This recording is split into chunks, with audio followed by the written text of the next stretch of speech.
think, life's... Please take the microphone. I think life's about give and take, My dad used to always say that in life, your hand can either be like this, or it can be like this, And I think sometimes we live a life where we try and hold on so much, and we don't want to naturally share. And by not being in a position to share now, you're also not in a position to receive because the hand is closed, So One more thing, that verse that I was looking for, Matthew 23:11, the greatest among you will be your servant. But the Bible quote I think we all really loved from a young age was, "The spirit is willing, but the flesh is weak." Damn right. The XP2, the Extraordinary People podcast. Just type that in on YouTube, like, share, subscribe, comment. Great content coming out. Around the world in 80 days, around the world, boxing capes, around the world, Mars at Bane, around the world, we bathe in apes, around the world, stay at home. This is a regular occurrence. Food comas, a phenomenon where the subject eats beyond their capacity and is left struggling to function. Eating at Chinese restaurants and buffets is a time-old tradition for us. The three of us are former housemates and Brighton University students together. Meet Samson. Yes, the beard gives him powers and a sense of humor. A pharmacist, a fellow University of Brighton attendee, and a close friend. Up next is Samuel, the other Sam in this equation. From Croydon Borough, Sam is a fitness fanatic, an avid churchgoer, and one of the most optimistic people I have ever met. Another former housemate, and yes, you guessed it, a pharmacist. I was a geologist, surrounded by people trying to break bad. Never a dull day, always something funny going on. We had a regular tradition of taking group photos together. I even attended the pharmacy ball as an external guest.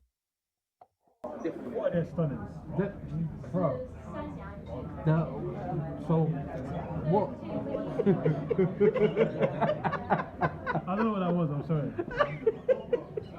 I got nervous. No, I was hoping for your authentic reaction. I got nervous. Sometimes two worlds will even interlink and intertwine. Like the time Samson called out my close friend from Utrecht, Germany, who, by the way, is a very good kickboxer. But this... Mr. Showing, I don't even like you. I gotta be honest with you. No. Hey. No jokes aside, I don't like you, big man. Yeah? I haven't met you, but at least I don't hate your boys with my boy. Them things not right. Ignore him. He's. No. Let me finish. Yeah. So what I'm saying is, if you're bad, if you're actually bad, you're in Chinatown right now. Yeah, come meet us. It will settle things. You understand what I mean? Yeah. So, Bro, this is what I have to deal with. This Marvel DC crossover took place at Glory Collision 6, with Samuel in attendance and Samuel falling asleep. Here's a story of the pharmacist I lived with, always bonding over faith and food. Feel like the feel the bread with flavour. The green beans. No, wait. How did Connell say he's going into labour? I'm good. No. Straight. I'm good. Sam Levels, just answer the question. It's your second plate, yeah? First plate, yeah? I didn't notice it. We often used to spend time together and go to each other's events. The boys came to the mosque with me and did some horse riding. I went to Alpha course with Sam. We always used to talk about each other's faiths and values and principles and kept each other on the straight and narrow. Humor is a part of any conversation between all of us. Stay tuned to find out more about their amazing stories and how we deal with food waste. Bro, I told him that he's embarrassing me in front of my head. No, bro. What I'm saying is actually you get off the plane and start walking. Safe. do you want to be? Alright. Extraordinary People podcast. I'm here with two strange men I met on Nah, I'm joking. Lads, introduce yourselves. My name's Samson, lovely to meet you all. My name is Oluwafemi Samuel. I won't say my last name because that's almost my full government. But these brothers, they call me Sam. But you call me Femi. Either way, I'm happy with that. One word to describe how you're feeling right at this moment. Feeling stuffed. I feel happy for food. Okay, I'm also feeling stuffed. Samuel is capable of eating a lot. We've eaten a lot of rice. We've eaten a lot of pork. The reason why you're jilted. Right, out of guilt or... The sweet chicken curry was very good. It wasn't even sweet chicken curry. He's lying. Wait, what was it? Sweet. You see. Sweet chili chicken. Am I divorcing today? Crazy work. Crazy work. Pork has never touched my lips. Sweet and sour. Sweet and sour. You don't know what? She's gonna get me cancelled. That's it. Something about it was sweet anyway. So I've known these boys since university days. When was that? 2011. Okay, so I think let's quickly break this down. Samuel, obviously, I knew you from same halls. Mm-hmm. What halls were they? Varley halls. Varley Army. That's the one. And we were like what? Like I think. Ashdown House. Because Samson's Varley as well. But yeah, you were in the blocks of Varley. That's correct, mate. Yeah, born in the blocks, I live in the blocks. No, but like legit, your flat was.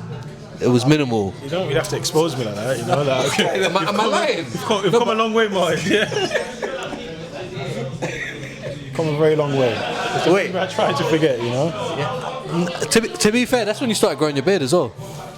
Some may say. You know? It's looking beautiful now. Mm-hmm. Now I still remember our first conversation. I think with Samson. I think I asked you what ends you were from, and you said, "What did you? How did you respond again?" I said, I'm not that kind of guy, mate. I said, "Me neither." I walked straight into the lecture. Yo, where you from? I think because you were in a hat. You asked them about postcodes and everything, man. So. Completely irrelevant. I had a similar interaction.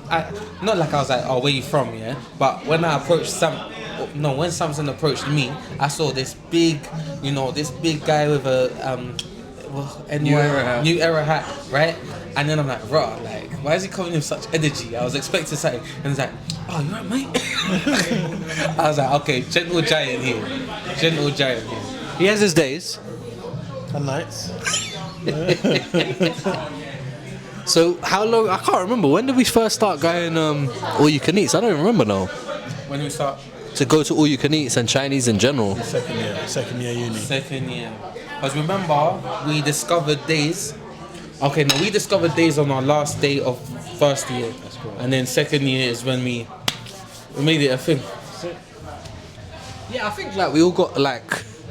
I think our equivalent of that before, as far as I remember, was when I would see you after uni and we would go and get those chicken wings from Sainsbury's. Remember them? That's great. It's protein. Yeah. Nah, but they do it obviously with good reasons and that, but.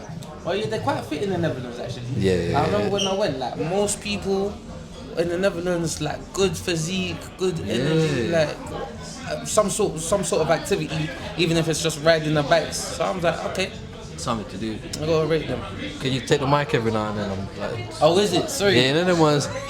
Well, I'm just trying to maintain myself, you know. Yeah, but I like on a scale of 1 to 10, how much of a food coma are you in? I think I'm off the charts, mate. I gotta be honest with you. Can we talk about food comas? I'd rather not, you know. Can I tell it for you? Are you gonna include some of the clips? You should, you know. I'll let you tell us.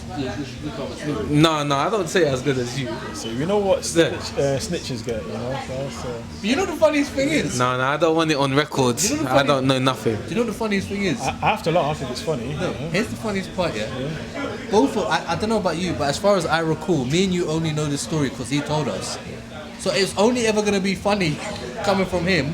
Everything else was secondary. Is it the KFC one, right? The KFC one. Okay. I remember it was in third year. I don't remember. I'm glad you do. You know.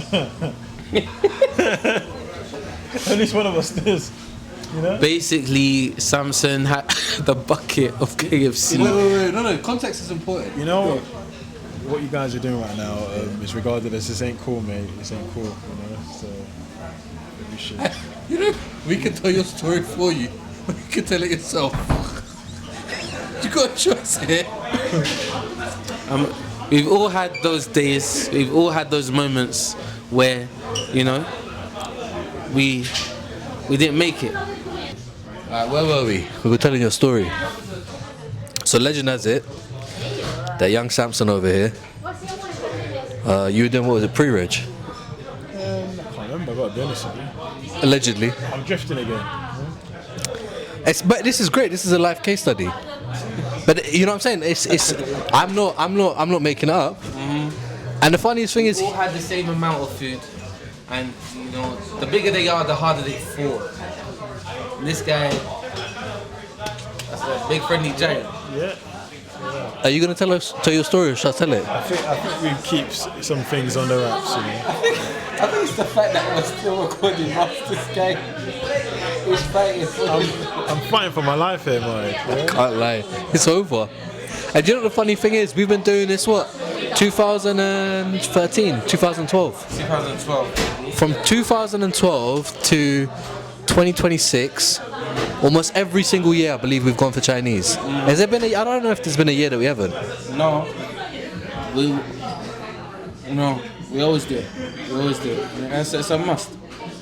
And so we probably won't tell you the story because, you know, as per Samson's wishes, but you know, let's just empathize with him right now. Yes, empathise with me, please. Where can we find your pharmacy?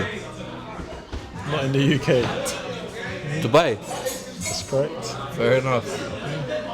And how has pharmacy been for you guys as like just like if you give me in a word or a sentence, like how do you feel about it? Like obviously you did a study in it. Have you lost love for it? Have you found love for it? Is it just a neutral thing in your lives or? I would say, I personally, I've embraced it, you know. I think life's about making the most out of every opportunity you have or come across. And that's where you find a true joy, you know. Sometimes it can be described as following your passion, but sometimes you actually have to create your passion as adverse to following it. And creating a passion is where you do something enough that you become competent. And when you become competent, you find yourself in a flow state where you can actually enjoy it. Sometimes we tease at many different things and we never get into the level of competency that would allow flow state, if you see what I mean. So then you never truly get to that stage in life where you're doing something that you do have a passion for, you know? And rather than just having a passion for it, it should also be something that has a purpose where you feel you're contributing positively to the world.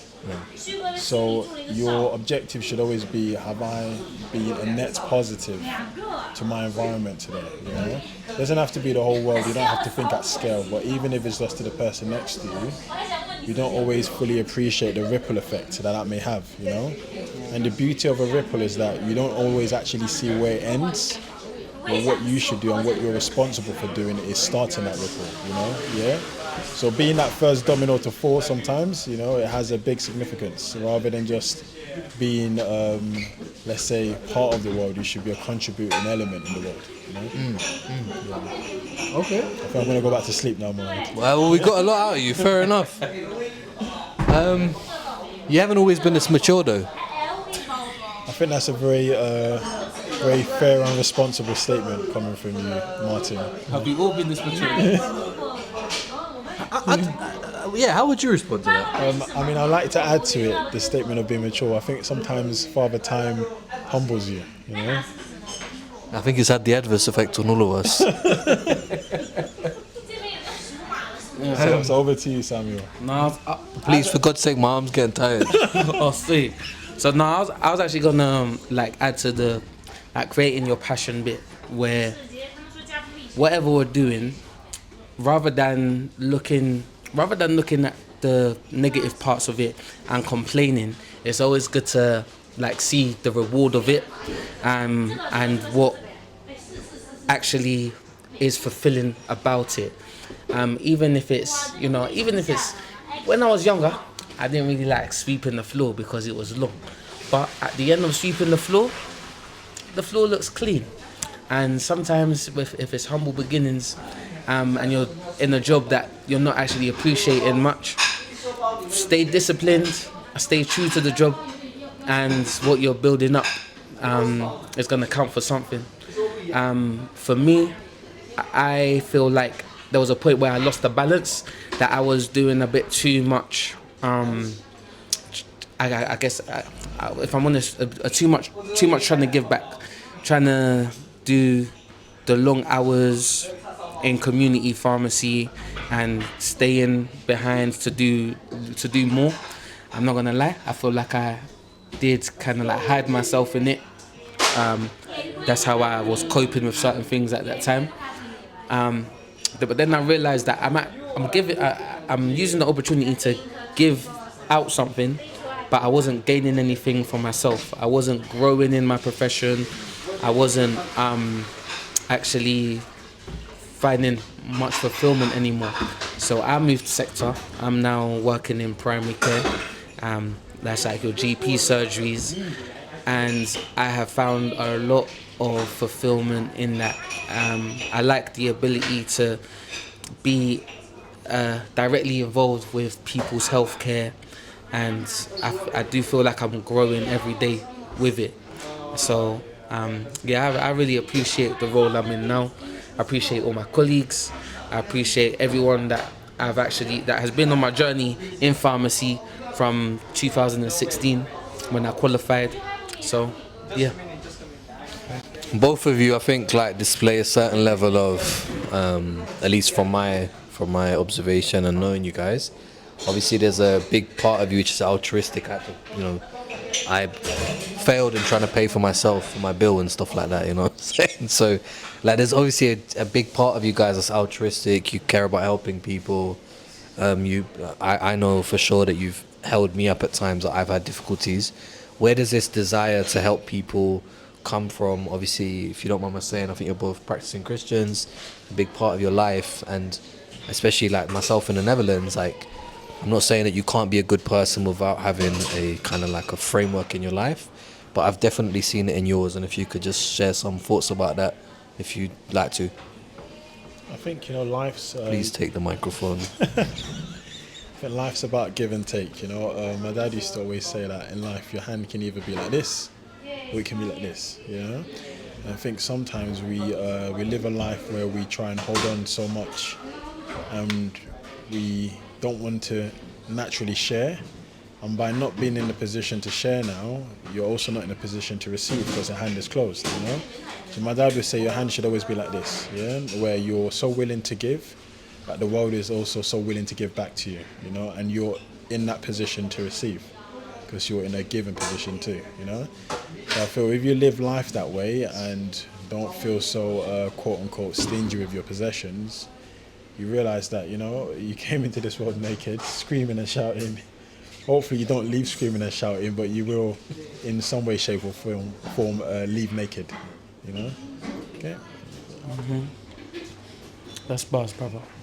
I'll say, so yeah, as you said, we're practicing Christians, and we take our lead from Jesus.